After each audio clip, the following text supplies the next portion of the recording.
Well, hello YouTube. My name is Izzy Silver, and this is my first personal YouTube broadcast since I explained the concepts of the Tesla turbine. And what I'm here to do is talk to you guys about the case for nuclear power. Nuclear power, I believe, would be one of the best ways for us to generate electricity and end our dependence on foreign energy, such as foreign oil. Now, the reason why I think about this, or I think this would be the best way to go, is just the basic facts of it, which I'll outline in a bit later in this video. But what I'd like to say first is that I am a first-year graduate student at Idaho State University. I am getting my master's in nuclear engineering, and I got my undergraduate in physics from Stephen F. Austin State University in Nacogdoches, Texas. Now, the first thing I want to talk about nuclear power is that it is a reliable energy source. It is always on. You do not have to worry about the wind dying down or clouds passing over or even the sun going down. That is one thing that utilities really look for. They want a base source of power that will never ever shut off. Because what happens is that these plants generate electricity and utilities offer to buy that power at a certain amount. Now, if that utility can't supply the electricity, everyone gets a loss, and that's where the utilities don't want to see lots of wind and solar. The next thing I'd like to talk about is, yes, there have been only two major accidents with nuclear power in the history of the world. One of them was at 3 Mile Island. Now, this was an accident, but it did not spiral out of control. There were no deaths linked to the 3 Mile Island incident. In fact, all of the fission products and fission gases were contained inside the containment building. Even 3 Mile Island, only one reactor was shut down. The other reactor is still running perfectly and has been running perfectly since it opened. Now, the incident at Chernobyl is an entirely different story. And what happened is that not only was the reactor not built for what the experiment that the Russians wanted to do on it, but the experiment was done poorly in the fact that there was no planning and no backup systems. Because what happened is that the Russians shut off the pumps for the coolant so that coolant would still circulate through the reactor and cool off the reactor. So what in effect is that they just shut the coolant off and they were going to try and bring it back on. Well, it didn't come back on. So what happened is that the coolant started boiling, and eventually the pressure built up so much in the reactor building that it blew the top off, spreading radioactive particles into the air and onto the ground. That is why Chernobyl will never happen in the United States. That just won't happen. Any experiments that would be conducted by that now would have to be cleared with the NRC before it's ever done, and you never see a commercial nuclear reactor do those kind of experiments to begin with. I'd also like to talk about the capacity that nuclear power can offer. Most nuclear plants right now generate about 1,000 megawatts of electricity. That is a lot of energy, and it does that without putting out any CO2 emissions.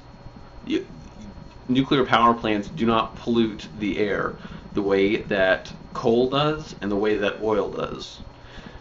So, in effect, nuclear power is very clean energy. It is very clean. You will not have to worry about polluting the environment. You also don't have to worry about birds flying into the turbines as you would with a wind power plant. And you don't have to worry about placing solar panels all over the ground. I mean, it ruins aesthetics. Even if you are going to put it in the desert, I'm sure there's someone out there that would be upset if there were solar panels all over the desert trying to generate electricity. Also, I'd like to say that new designs have come out with ways to make nuclear power plants that are modular, about 12 megawatts per reactor of electricity, and what these can be relocated. For instance, if there's a necessary need for power somewhere, you can put one of these generators there, and then you can easily decommission it and take it away. There's also, with the new designs, large-scale power plants that can generate between 1,500 and 2,000 megawatts of electricity, which will be more than necessary to meet the coming needs of electrical energy in the future. I'd also like to talk to you about solutions for nuclear waste, because this seems to be the breaking point for all nuclear power. For solutions for nuclear waste, there are two main solutions other than just burying it in Yucca Mountain. First, we should reprocess fuel. The French have been doing it for over 20 years, and they don't seem to have that much of a problem with nuclear waste. When you reprocess fuel, you take out the unused uranium, put it back in, so that you in fact use less fuel. So it's actually like a type of recycling of nuclear fuel. And the other way to reduce waste would be to use fast reactors in not only generating electricity, but also reducing the amount of waste.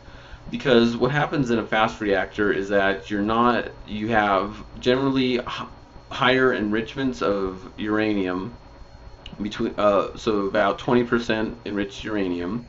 And what happens is that there's high neutron fluxes, so there's lots of neutrons flying around the reactor, and most of them bump into a lot of the long-lived radioisotopes that pollute, that will stay for a long time. So what fast reactors can do in effect is they can generate high temperatures, which can also be used to generate hydrogen. They can reduce the amount of radioisotopes in spent fuel, and they can also provide electricity.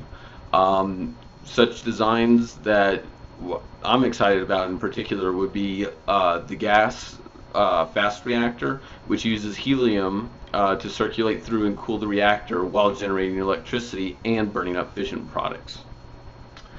The last thing I'd like to talk about is Yucca Mountain. Now, Yucca Mountain, is it really necessary? To a sense, yes it is, in the fact that we need some place to store nuclear waste. Now, the amount of nuclear waste we would need to store would be significantly reduced if we could use reprocessing and fast reactor technology. Because we would take out a lot of the long-lived radioisotopes, so that only radioisotopes that would last for maybe about 100 years, or have enough radiation to be deadly for about 100 years, those would be the most dangerous.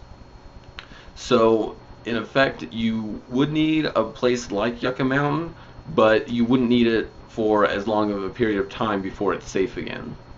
And let me also say that Harry Reid, who is from the state of Nevada, the main reason why he opposes this is he doesn't want it in his state. But if you've taken a look around Nevada, there's not a lot there. So we're not polluting ANWR here, or we're not digging a hole in ANWR.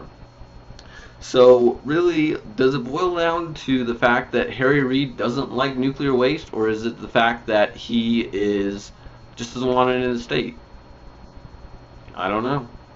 Anyways, I want to leave with one last idea, in the fact that not only do fast reactors reduce the amount of waste, but they also breed more fuel than they consume, in which case that would extend our nuclear fuel supplies for thousands of years. We wouldn't have to just be relying on uranium-235, which is the main isotope that we use in nuclear power plants now.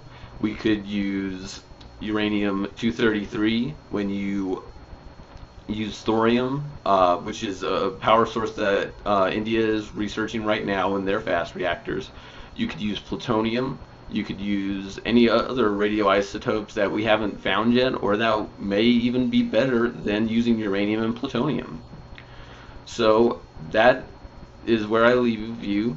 I want the YouTube community to please feel free to comment on this video and talk to me about this. Talk to me about your concerns about nuclear power And I want to convince you that nuclear power is the way to go, at least until we get better technology, perhaps even fusion.